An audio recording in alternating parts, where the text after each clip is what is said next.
जय हिंद दोस्तों। अगर आप लोगों का भी पेपर आरआरबी एनटीपीसी यूजी का 16, 17, 18, 19, 20 जून को है तो आज की क्लास बहुत ही इंपॉर्टेंट है आप लोगों के लिए। आज की क्लास में दोस्तों 13 तारीख और 14 जून को जो 6 शिफ्टें हुई हैं उन्हीं के ऑल शिफ्ट के रियल क्वेश्चंस मैं आप लोगों के लिए लेके आऊँ। 100% रियल है दोस्तों, यही क्वेश्चंस आपके एग्जाम में पूछे गए हैं दोस्तों। तो जिनका भी पेपर दोस्तों इन डेट्स में है तो वो स्टूडेंट स्पेशली इन क्वेश्चंस का रिवीजन जरूर करें दोस्तों, ठीक है। बिल्कुल रियल क्वेश्चंस लेके आऊँ जो एग्जाम में पूछे गए हैं। पहला क्वेश्चन आपकी स्क्रीन पर आ चुका है। नर्मदा नदी के तट पर वर्धन वंश के शासक हर्षवर्धन को किसने हराया था मेरे भाई? बहुत ही इंपॉर्टेंट क्वेश्चन है। एक बार आप लोग मुझे कमेंट करके ये बताइए कि आपका पेपर किस डेट में, किस शिफ्ट में और अभी तक एडमिट कार्ड जारी हुआ या नहीं हुआ। तो यहाँ पे आप लोग टिक कर रहे हैं पुलकेशिन द्वितीय, option number D will be the right answer. देखो हर फैक्ट आपको पढ़ना है, एग्जाम में पूछेगा यहाँ से क्वेश्चन। जिनका भी आगामी डेट्स में एग्जाम है भाई क्वेश्चन रिपीट हो रहे हैं, ठीक है, तो आप इन क्वेश्चन को जरूर पढ़ें, एक एक क्वेश्चन को, ठीक है दोस्तों। तो यहाँ पे दोस्तों पुलकेशिन द्वितीय के दरबारी कवि का नाम दे रखा है राव कीर्ति, राव कृति, ये आपको टिक कर लेना मेरे भाई, ठीक है। इसके द्वारा दोस्तों एक संस्कृत में एक एहोल अभिलेख लिखा गया है, वो आपको अच्छे से पढ़ना है दोस्तों, जो किसके बारे में बताता है? पुलकेशिन द्वितीय के बारे में। अब यहीं पर दोस्तों हर्षवर्धन के 3 नाटक आपको ध्यान रखना है दोस्तों, ठीक है। संस्कृत के 3 प्रसिद्ध नाटक है जिनका नाम है रत्नावली, नागानंद और प्रियदर्शिका, ठीक है मेरे भाई। अगला क्वेश्चन देख लेते हैं। क्वेश्चन नंबर 2 बताइए, निम्नलिखित में से किस क्षेत्र में 1842 में बुंदेला विद्रोह हुआ था? बिल्कुल रियल क्वेश्चन लेके आया हूं भाई, जो भी 13 और 14 तारीख को पूछे गए 6 शिफ्टों में मिलाकर, ठीक है। तो यहां पे आपको टिक करना है जबलपुर, ये एमपी वाले क्षेत्र में हुआ था। Option number C will be the right answer. Question number 3 बताइए, पौधों में जल के परिवहन के लिए कौन सा उत्तरदायी है दोस्तों? बताइए। देखो जो मैंने आपको एक्सपेक्टेड पेपर करवाए थे ना, वहीं से क्वेश्चन आए हैं, कोई दिक्कत की बात नहीं है। तो ये भी फर्स्ट शिफ्ट में पूछा गया 13 तारीख को। तो यहाँ पे आपको टिक करना है जाइलम। अब ध्यान रखना, यहाँ पर आपको एग्जामिनर और क्या पूछ सकता है, अगर आपको ऐसे पूछे कि भोजन भोजन के परिवहन के लिए कौन सा उत्तक जिम्मेदार है, तो भोजन के परिवहन के लिए दोस्तों आपको यहाँ पे लिखना फ्लोएम उत्तक। क्या टिक करोगे? फ्लोएम, यहीं पे टिक कर लो, याद कर लो, ये एग्जाम में पूछा जा सकता है, ठीक है। अगला क्वेश्चन देखेंगे, क्वेश्चन नंबर 4, कपास की खेती के लिए किस प्रकार की मिट्टी अधिक उपयोगी होती है? ये क्वेश्चन 2 बार रिपीट हुआ है दोस्तों, ठीक है, ये क्वेश्चन 2 बार रिपीट हुआ है अभी आपकी शिफ्टों में। तो यहाँ पे आपको काली मिट्टी ध्यान रखना है दोस्तों। काली मिट्टी को ही दोस्तों रेगुर मिट्टी कहा जाता है, यहाँ पर ये भी ध्यान रखना है, जिसे यहाँ पर दे रखा है काली मिट्टी। इसे काली लावा मिट्टी के रूप में भी जाना जाता है। इस मिट्टी में का रंग काली और मिट्टी के लावा चट्टानों में समृद्ध है। इसमें उगने वाली कुछ फसलें दे रखी है, जैसे कपास हो गई, गन्ना हो गई, तंबाकू हो गई, बाजरा, गेहूँ, ये सब निकलते हैं दोस्तों, ठीक है। और काली मिट्टी को ही दोस्तों रेगुर मिट्टी भी कहा जाता है, ये भी ध्यान रखना, रेगुर मिट्टी, ठीक है। और इसे ही दोस्तों कपासी मिट्टी भी कहा जाता है। तो ये सारे फैक्ट आपको याद कर लेने हैं। अगला क्वेश्चन भाई, जिनका भी पेपर अपकमिंग डेट्स में है ना, वो स्पेशली एक एक क्वेश्चन को पढ़ लो, यही क्वेश्चन तो पूछे गए हैं। New development bank of India का नवा सदस्य कौन सा देश बना है भाई? शानदार क्वेश्चन है। तो यहाँ पे अल्जीरिया टिक कर लेना, option number D will be the right answer. Question number 6, विश्व पोलियो दिवस 2025 की थीम क्या थी, विषय क्या था? बताइए। शानदार क्वेश्चन है, एक बार कमेंट करके ये बताइए विश्व पोलियो दिवस कब मनाया जाता है? फिलहाल इसकी जो थीम थी मेरे भाई, वो पोलियो का अंत, हर बच्चा, हर टीका, हर जगह, यानी डी वाला ऑप्शन।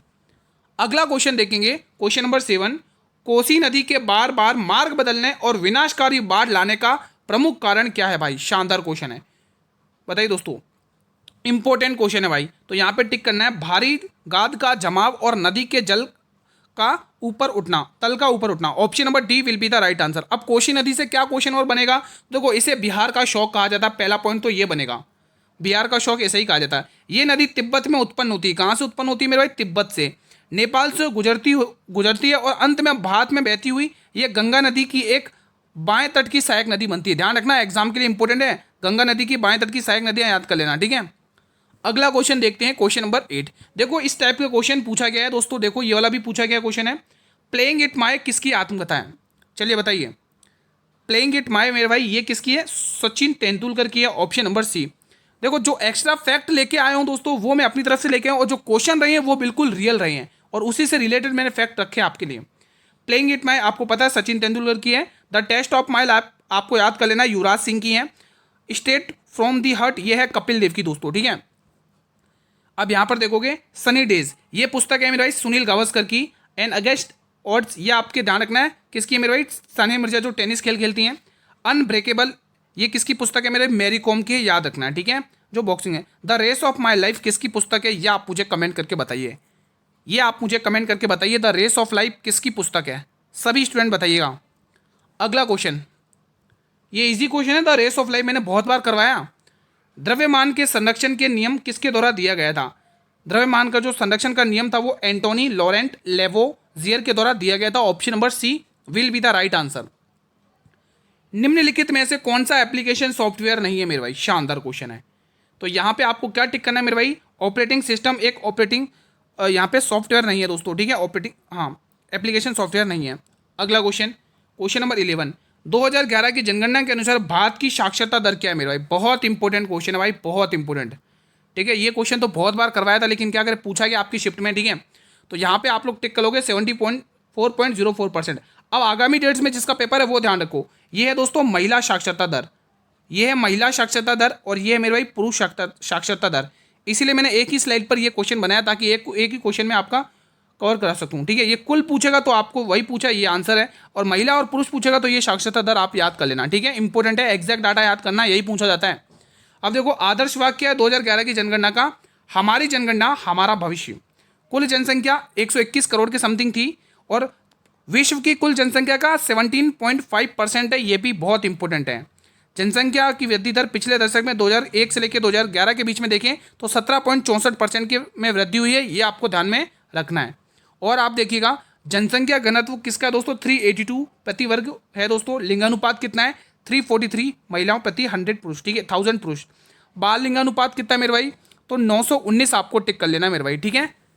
बढ़े अगले प्रश्न की तरफ। अगला क्वेश्चन, अंग्रेजों से लड़ते हुए रानी लक्ष्मीबाई का निधन किस वर्ष में हुआ था? ये भी क्वेश्चन पूछा गया है।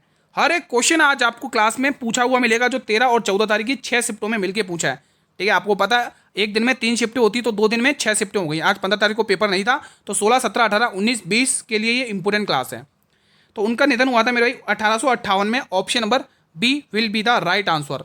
अगला क्वेश्चन, किस वर्ष भारत ने संघाई सहयोग संगठन को पूर्ण रूप से भाग लेने वाले सदस्य के रूप में आधिकारिक रूप में शामिल किया है?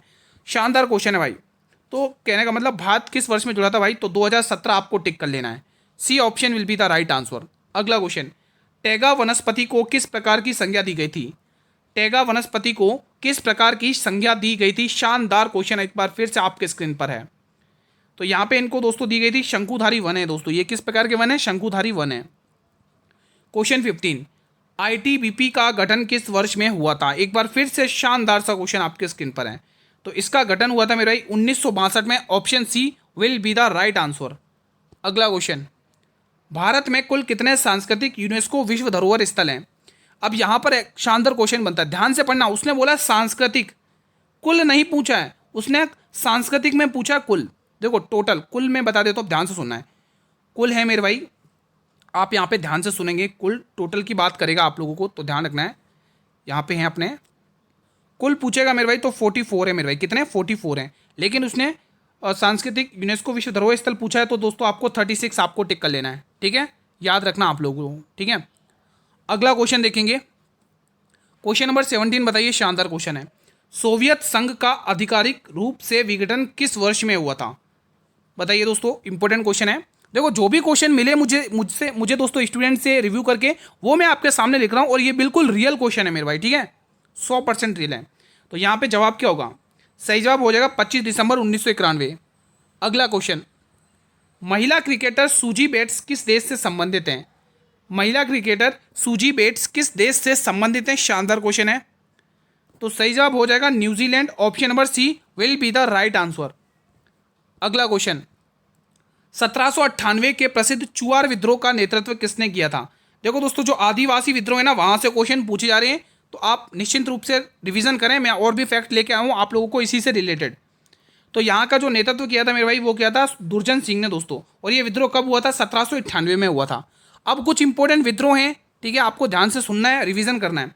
संथाल विद्रोह हुआ था 1855 से लेकर 56 के बीच में, और इसका जो नेतृत्व किया था वो सिद्धू और कानू ने किया था। और आपको पूछेगा कि क्षेत्र में हुआ मेरे भाई, तो यहाँ पे टिक करना है झारखंड, बंगाल और बिहार वाले क्षेत्र में ये हुआ था, ठीक है मेरे भाई।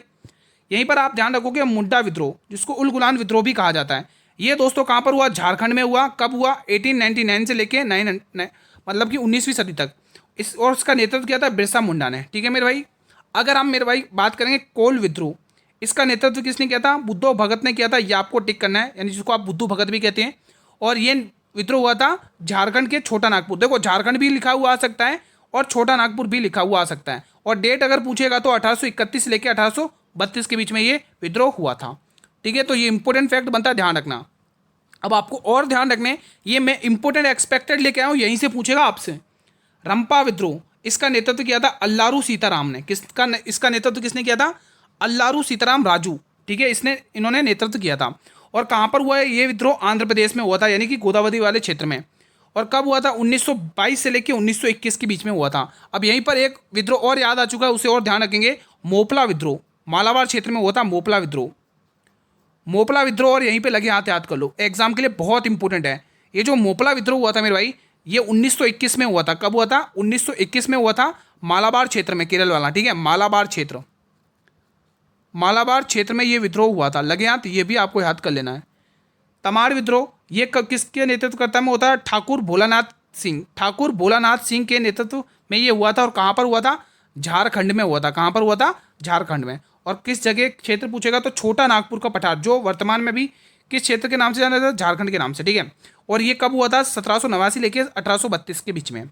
वहीं पर खासी विद्रोह, ये तीरथ सिंह के बीच में हुआ, के नेतृत्वकर्ता में हुआ था, और मेघवाल में हुआ था। कहाँ पर हुआ था? मेघवाल में। 1829 से लेकर 33 के बीच में हुआ था। तो स्क्रीनशॉट ले लो, एक एक इंपॉर्टेंट फैक्ट मैं आपको पढ़ा रहा हूँ। ठीक है, अगला क्वेश्चन एक बार फिर से आपके स्क्रीन पर है। क्वेश्चन नंबर 20 बताइए, मार्च 2026 में जोस एंटोनियो कास्ट ने किस देश के राष्ट्रपति के रूप में शपथ ग्रहण की है? शानदार, एक बार फिर से क्वेश्चन महत्वपूर्ण बनता हुआ आपके स्क्रीन पर आता हुआ। इसका सही जवाब क्या होगा? सही जवाब होगा चिली देश। देखो, जो भी अभी रिसेंटली किसी देश के प्रधानमंत्री नियुक्त हुए या किसी देश के राष्ट्रपति नियुक्त हुए, वो क्वेश्चन भी पूछे जा रहे हैं। ठीक है, तो ध्यान रखना, इंपॉर्टेंट क्वेश्चन है। निम्न में से कौन सी भारतीय संविधान की एकात्मक विशेषता है? चलिए बताइए। शानदार क्वेश्चन एक बार फिर से आपके स्क्रीन पर है। क्या आंसर होगा इसका? इसका आंसर होगा एकल नागरिकता, सिंगल सिटीजनशिप। ठीक है, अगला क्वेश्चन देखेंगे, क्वेश्चन नंबर 22 आपके स्क्रीन पर है।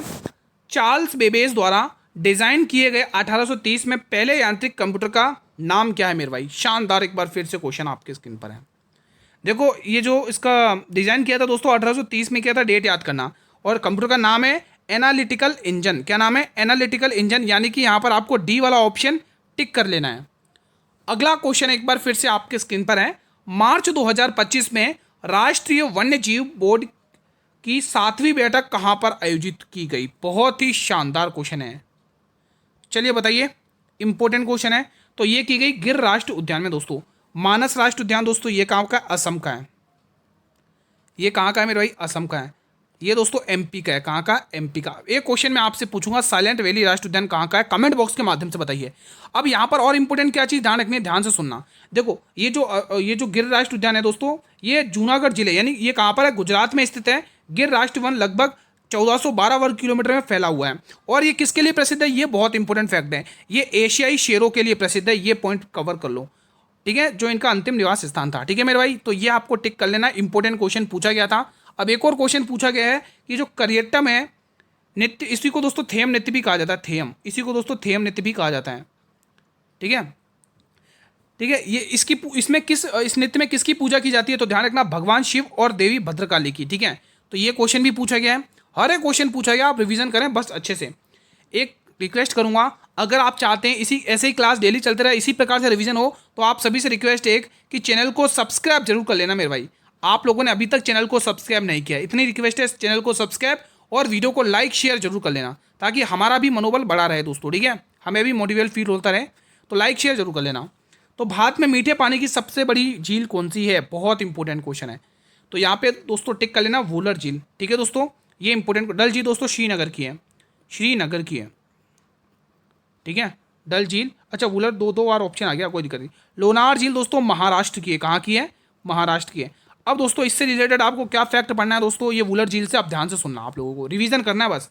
वुलर झील भारत की सबसे बड़ी मीठे पानी की झील है। ओके रिपोर्ट है, जो भारतीय राज्य जम्मू और कश्मीर के बांदीपोरा जिले में स्थित है। कहाँ पर? बांदीपोरा जिले में स्थित है। वुलर झील एशिया की दूसरी सबसे बड़ी ताजे पानी की झील है, जो हारमुक पर्वत श्रृंखला के अंतर्गत स्थित है। हारमुक पर्वत श्रृंखला के अंदर स्थित है। ठीक है, बढ़े अगले प्रश्न की तरफ। अगला क्वेश्चन 26, 2024-25 विजय हजारे ट्रॉफी किस टीम ने जीती है? शानदार क्वेश्चन है भाई, बताइए किस टीम ने जीती है? तो ये कर्नाटक टीम ने जीती है। Option number D will be the right answer.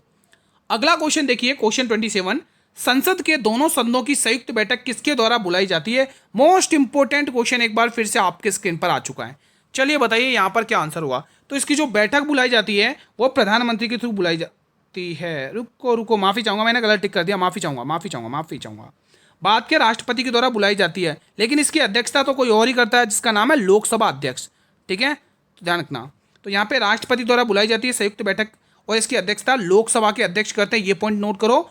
ठीक है, और किस अनुच्छेद के तहत? ये मोस्ट इंपोर्टेंट है, इसीलिए डबल स्टार लगा रहा हूँ।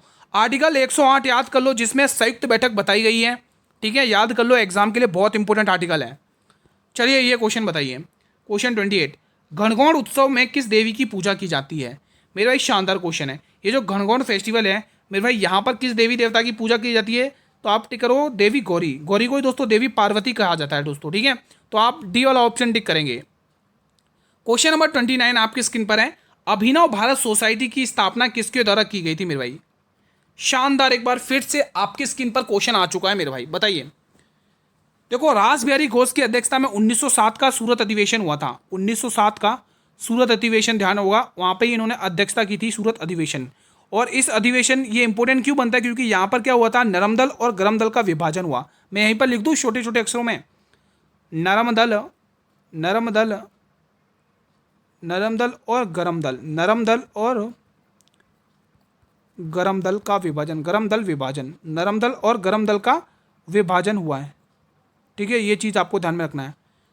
ठीक है, यहाँ पर आप लोग क्या टिक करोगे? वी डी सावरकर, यानी option number B will be the right answer.